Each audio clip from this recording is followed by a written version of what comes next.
Well, the international condemnation has only intensified today. The US President Joe Biden said that he was outraged and heartbroken. British Prime Minister Rishi Sunak said he was appalled.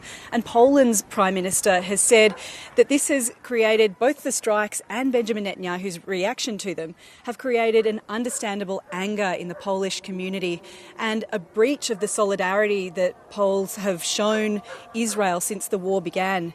Prosecutors in Poland have actually launched their own investigation into what happened and how this happened. But in Israel, they've released the initial findings of their investigation. They've said that this was a mistake, that it was caused by a misidentification at night during a war in a complex environment.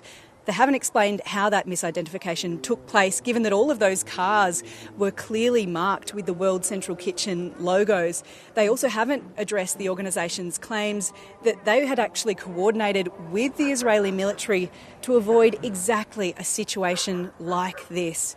Now, as much as this is a humanitarian or a human tragedy for the families of those victims involved in the strike, this has also had a devastating impact on the distribution of aid in Gaza at a time when so much of the population in the enclave is facing famine.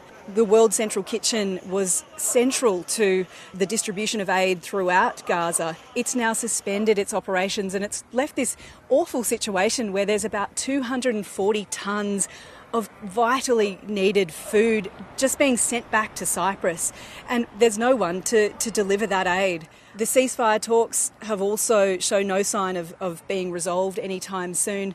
Yesterday, Israel presented its proposal for a truce with the help of Egyptian mediators in Cairo.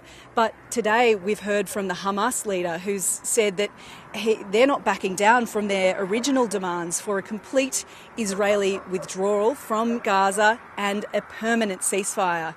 Demands that Benjamin Netanyahu just last week labelled delusional, and he walked away from the table. So he hasn't yet commented on this new position from the Hamas leader, but it's hard to see how much he could have changed his mind in the space of a week.